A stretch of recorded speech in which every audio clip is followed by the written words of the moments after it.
Assalamualaikum warahmatullahi wabarakatuh. Nama saya Sri Anita, NIM 1907030335. Adapun tugas ini yang berjudul yaitu tugas arus laut. Yang mana tujuan saya membuat video ini adalah untuk memenuhi tugas MK Biologi Laut yang diampu oleh Bapak Ilham Zulfahmi, MSI. Tugasnya yaitu menjawab beberapa pertanyaan yang ada pada webinar upwelling atau arus laut. Pertanyaan yang pertama yaitu, adakah hubungan antara suhu dan proses terjadinya upwelling? Nah, sebelum menjawab pertanyaan tersebut, kita harus mengetahui terlebih dahulu apa itu upwelling. Nah, upwelling ini merupakan penaikan massa air dari massa air yang lebih dalam menuju permukaan, di mana terjadi upwelling ini tidak lepas dari adanya peran angin, di mana upwelling ini terjadi karena adanya angin di atas permukaan angin tersebut menyebabkan air yang ada di dalam akan naik ke permukaan.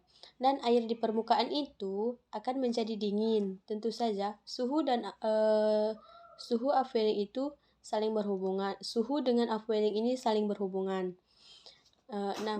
Namun bukan hanya suhu yang hanya berhubungan,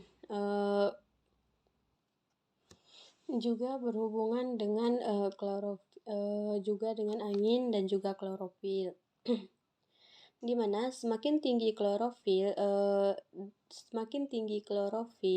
dan semakin rendah suhu air, semakin tinggi klorofil dan semakin rendah suhu air laut dan juga semakin kencang angin, maka akan menyebabkan terjadinya upwelling. Nah, jadi upwelling ini terjadi karena adanya suhu air laut itu rendah dan juga angin itu kencang. Pertanyaan yang kedua yaitu, apa keuntungan dari adanya Arlindo? Jawabannya yaitu keuntungan dari adanya Arlindo di sini adalah akan mempengaruhi air laut menjadi hangat, yang mana dia bergerak dari Samudra Pasifik ke Samudra Hindia pada garis lintang rendah, arus berperan sebagai cabang tertinggi pada panas global. Pertanyaan yang ketiga yaitu, apakah upwelling ini berdampak positif dan berdampak negatif?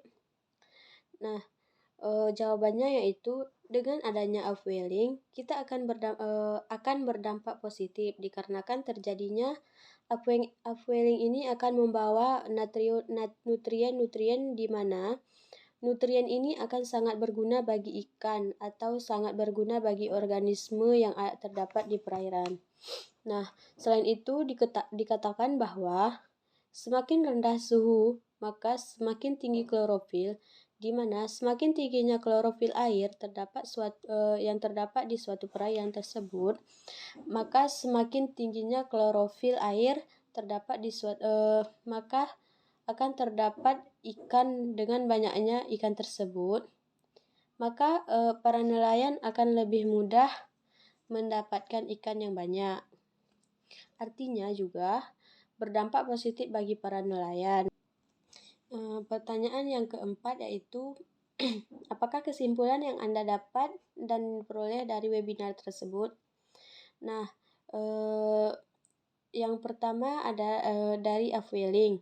Upwelling merupakan suatu proses pemupukan alam di mana dengan adanya upwelling ini maka pemupukan alam akan terjadi dikarenakan jika tidak adanya terjadi upwelling, maka laut tersebut tidak akan terjadi pemupukan.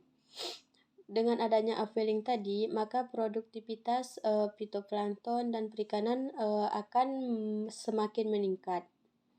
Nah, adapun faktor utama yang menjadi penyebab terjadinya upwelling yaitu adanya angin dan juga faktor-faktor lain yang mempengaruhinya yaitu kandungan klorofil, suhu, dan suhu. Yang kita ketahui bahwa semakin tinggi kandungan klorofil dan semakin rendah suhu air laut, juga semakin kencang angin, maka menyebabkan terjadinya upwelling tersebut. Kemudian ada Arlindo. Nah, Arlindo ini merupakan arus lintas Indonesia, di mana terjadi lintasan arus yang membawa massa air dari Laut Spesifik ke Laut Hindia, di mana aliran ini terjadi akibat adanya tekanan dua samudra tersebut.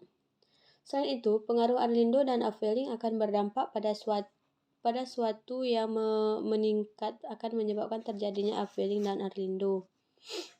Pertanyaan yang terakhir yaitu, apakah ada hubungan antara kelimpahan ikan dengan pergerakan arus? Tentu saja ada hubungannya, di mana dengan adanya pergerakan arus, maka massa air akan membawa nutrien-nutrien, di mana nutrien ini dia merupakan sumber nutrisi atau juga makanan dari organisme laut seperti ikan. Sekian video dari saya. Wassalamualaikum warahmatullahi wabarakatuh.